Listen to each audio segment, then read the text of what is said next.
Hey, it's Clay, and this will be a video chart on ticker symbol TNXP. We will take a look at the 30-minute time frame.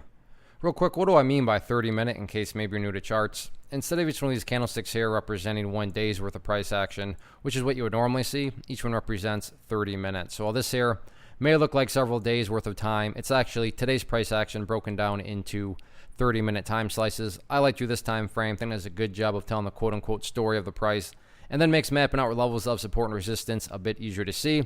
Especially in this case where the price was all over the place. And, from a presentation standpoint, somewhat tricky because there's a lot of perspective that goes into it. What do I mean by that? Well, if you're a day trader and you bought, right there, or maybe you bought right there, or heck, you bought right there, and in any of those instances you wanted to sell within, 15 minutes of buying, then yeah, for you, the chart's looking pretty bad. Now, from a big picture perspective, the bulls do still have a chance, but even from that viewpoint, things are getting a little shaky. But to me, the bulls do still have an opportunity to build upon, the movement.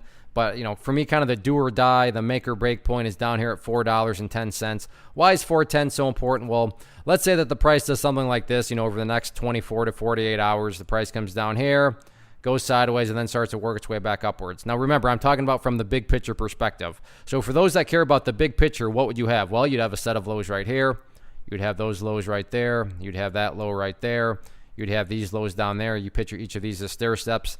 And the stair steps would still be progressing in the upwards direction. And that's what it's all about from a bigger picture viewpoint. You want to see higher lows because with higher lows, that's how uptrends are built.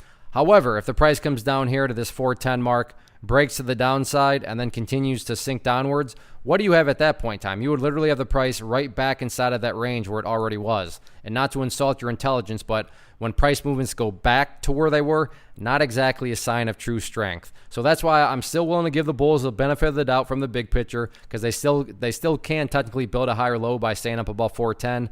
But again, for me, 410, especially if the price really gets quite a bit of ways down below 410, at that point, that would literally be putting the price right back to that range where it was, and that's simply not a sign of any sort of true power. So yeah, nasty pullback today, but from the grand scheme of perspective, bulls still have an opportunity. So let's see if they can chip away and build a higher low or not.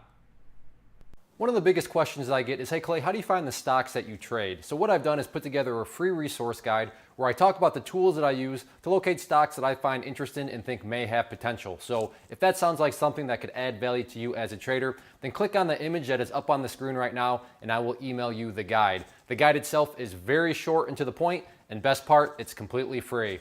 Thanks for watching the video. Let me know if you have any questions.